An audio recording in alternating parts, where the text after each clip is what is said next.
Many of the darker stories of the Cold War come from the brutal struggles for decolonization. Especially after the draining efforts of the Second World War, many European colonial empires found themselves without the resources available to maintain dominance over indigenous peoples across their holdings. Anti-colonial movements began to rise, and desperate empires would go to more and more desperate lengths to stop them.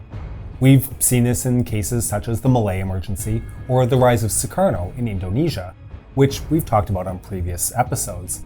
And today, we're going to talk about another similar story when a group opposed the white supremacist rule of Britain in Kenya.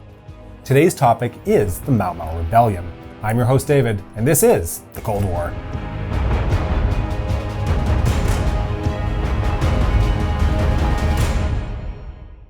To start, Kenya was a British colony, a land not only rich in agriculture, but highly strategic for British transportation conduits on the African continent.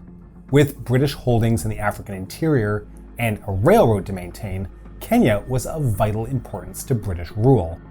But you know what? It all sounds rather banal if you talk about resources and logistics. The Kenyan people, made up of a wide number of different ethnic communities, including but not limited to Kikuyu, Luhya, Kalenjin, Luo, Kamba, Kisii, Somali, Mijikenda, Meru, Turkana, and Maasai, had been conquered and subjugated by the British. The Mau Mau Rebellion was merely the result of systematic and constant resistance to the British ever since it became a protectorate in the late 19th century. And the response to this resistance has always been bloody and brutal. White settlers in Kenya enjoyed significant privileges when it came to making money and owning the best and most land. Kenyans had to keep identification on them to move about. There was an attempt in the 1930s to improve conditions called the Carter Land Commission, but still they recommended next to nothing for the Kenyan people, and many Kenyans started to conclude that there was no path to liberation through peaceful means. The material conditions they lived under were designed to keep native Kenyans in systematic poverty. The British put laws in place to force Kenyans to become wage workers through taxing huts, forcing ethnic groups into overcrowded reserves, banning Kenyans from farming the most profitable crops, and a tax on squatters and tenant rights. White settlers paid almost no taxes, and the services and infrastructure Kenyans paid for were mostly enjoyed by white settlers. Lastly, the working conditions for native Kenyans were often horrible, with beatings being a frequent occurrence, and the legal system having little to no sympathy for them. All of this is the context for a movement called the Mau Mau. They were a militant group of Kenyans fighting for greater rights and freedoms for themselves. Originally a student movement, its attempts at making reforms through activism failed. It grew to encompass more native segments of the population, and more militant members began to take over. The militant activity started to increase through 1952. The colonial government, however, was slow to respond. They assumed that their overwhelming military power and resources would be more than a match for any native uprising. It had been the case in the past, and apparently the realities of guerrilla warfare are a very slow lesson to learn for empires. The new governor, Evelyn Baring, had no warning of the growing uprising in Kenya as he took office. The first act of violence came with the stabbing of a woman on October 3rd. A week later, Mau Mau militants shot a key colonial officer, a chief who supported the British regime. The attacks would continue using principles of asymmetric warfare. They attacked at night in areas loyalists had weak influence and used hit-and-run tactics. On October 20th, Baring declared a state of emergency, ordering the mass arrests of any known Mau Mau leaders they could the next day. The idea was that doing so would destroy the organization early by removing the leadership in one fell swoop in something called Operation Jock Scott. The problem is that info leaked to Mau Mau about the planned arrests. Any moderates left in the organization accepted their fates, leaving only the most militant and radical who had escaped capture to steer the movement. They responded with a series of gruesome murders. I'll spare the details here just in case someone's watching this video during lunchtime. Upping the ante, the UK raised an entire 3,000-man native army as well as dispatching a battalion of British troops to put down the resistance and then put the leaders arrested through a notoriously unfair trial. At the same time, the continued efforts of the British to stop the movement radicalized a majority of the Kenyan people to sympathize with the Mau Mau. As the British began to use the army to crack down on the Mau Mau, they retreated to rural areas, to the forests to commit guerrilla. You know what? This is starting to get a bit familiar, isn't it? It took the British 4 years to wipe out the Mau Mau. Some vital intelligence from captured leaders and continual pressure caused their decline. What sticks out is how the British pressured the Kenyan people. There's a lot to go into, and it shows the scale of violence we will see as colonized peoples struggled for rights and freedoms. The British dropped on Kenya nearly 6 million bombs. They stormed the city of Nairobi, a city with heavy Mau Mau presence, displacing about 50,000 people to those overcrowded reserves. People of the Kikuyu ethnic group, who made up a significant part of the Mau Mau, were deported en masse to reserves. To screen them, the British had to make massive detention camps in a system that's been compared to Stalin's gulags. In these camps, talking in public was forbidden, families were split up, and they transferred prisoners for days with little to no food or water. Camp diseases spread like wildfire without sufficient sanitation. The British then used the detainees in these camps for forced labor. Many infrastructure projects in Kenya were built on the backs of prisoners in forced labor camps. Later in the conflict, the British decided to commit mass relocations of the peoples in their prison system.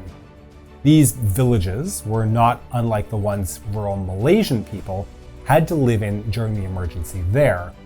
To cut off rebel support, thousands of people had to live behind barbed wire and armed guards. They were concentration camps. The British were using concentration camps. And in these concentration camps, people started to starve, and the British prioritized food to loyalists. They even called the ones they starved punitive villages.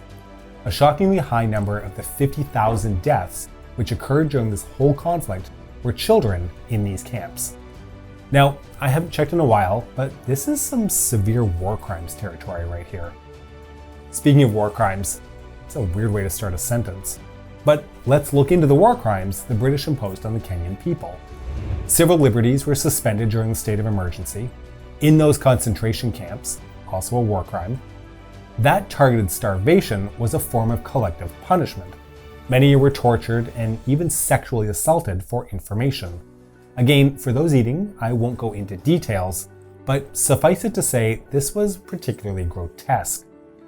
I feel it's important to note here that over 1,000 death sentences were handed out during this state of emergency. That's actually twice the number handed out by the French during the Algerian War, which of course could just mean that the French were more comfortable with extrajudicial killing, while the British preferred to have a veneer of legality to their executions. The Mau Mau weren't off the hook either in the violence department. From retaliatory violence to massacres of loyalist troops to the poisoning of cattle, the Mau Mau killed almost 2,000 fellow Kenyans in the uprising. But by the end of 1955, Bering offered some massive concessions to the Mau Mau, including land reform, relaxations on the native population's right to grow cash crops, increased wages, and even the right to vote in democratic elections. How kind. By the end of 1956, the uprising had largely been put down, but the state of emergency remained until 1960, as the last of the rebels were tracked down. But the elected government that was formed after 1956 would lead to eventual majority rule and would eventually move Kenya towards independence, finally gained in 1963. The question we all have, and is still debated by historians and many Kenyans, is whether the uprising was the reason for all of this progress. Is Mau Mau uprising part of Kenya's story of decolonization, or an unfortunately failed attempt going on while the slower path moved forward anyway? The debate is whether the British gave all of these concessions as they realized Kenya was not worth the investment of blood and treasure to maintain control, or if it was a mere sideshow. The Kenyan government does recognize several Mau Mau fighters as national heroes, and Kenyans do honor them every October 20th. Though this was not always the case, after independence, discussion of the Mau Mau was conspicuously absent. It's a more modern reassessment of the Mau Mau, or, according to some, a political ploy. So the legacy and feelings towards them are complicated even today. A couple of Mau Mau veterans groups have tried to sue the British. While many weren't successful, the continued pressure in the early 21st century did make an impact. Eventually, the British did pay Kenya reparations for the torture and mass cruelty they committed during the uprising, and even funded a little statue in Nairobi to it. Oftentimes, our education on this period of world history is heavily skewed by which side our country of origin took in the Cold War.